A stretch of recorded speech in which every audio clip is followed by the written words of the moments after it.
Hello, Leo. Thank you for joining me for your weekly forecast for week commencing the 5th of June. If you tuned in last week, you'll know that the Sun, which is in the most upbeat and sociable part of your situation, was tangling with Neptune, the planet of dreams, which is in the area which is to do with your joint resources. It's possible that through to Thursday, you may think carefully whether some of your associations are really that enriching for you.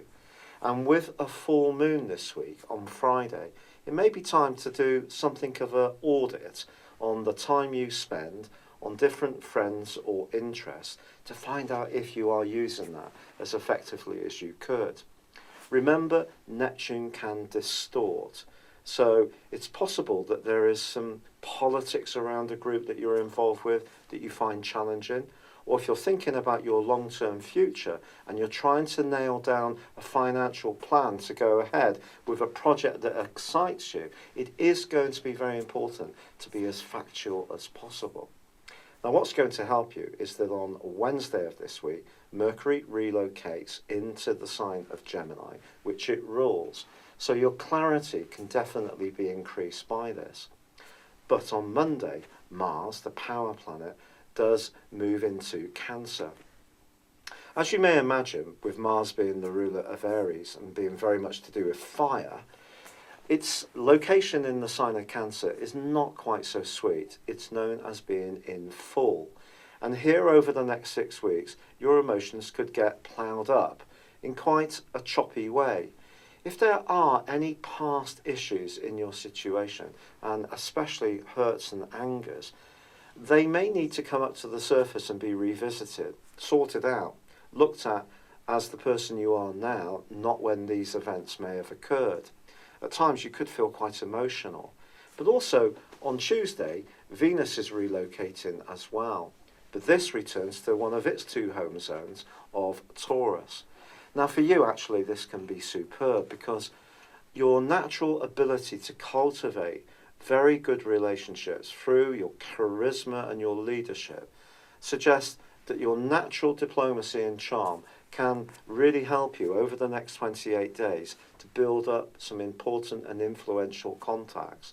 In a romantic context, it does ask you to make some decisions about how committed you are to a particular tie at the moment, or whether you want to just take your love life much more seriously if you're single. However, the big event of this week really does occur on Friday, because then there is that full moon. And that's really the point, which is asking you to squeeze out of your situation the things, the strands, the interests, or even the people that are not really being productive to what you're trying to achieve.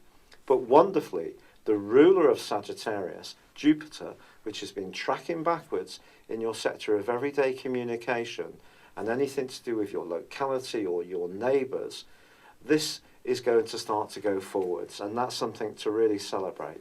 Right through to the 11th of October, you have an opportunity to use your mind and your ideas in a really positive and progressive way. If you haven't got yourself a new vehicle over the last 8 or 9 months, the chances are you may over this next period of time. But also, I want you to just be aware that with the Sun still joined by Mercury in the part of your scope that's to do with your future, and it's to do with your connections, but it's connections that you can stay in control of. It's a very sociable part of your horoscope, having the Sun and also Mercury in Gemini, but it needs to be a sociable with purpose, or at least sincerity, and those should be your guiding principles this week. It's been a real pleasure being with you. Thank you for joining me. Good luck and goodbye for now.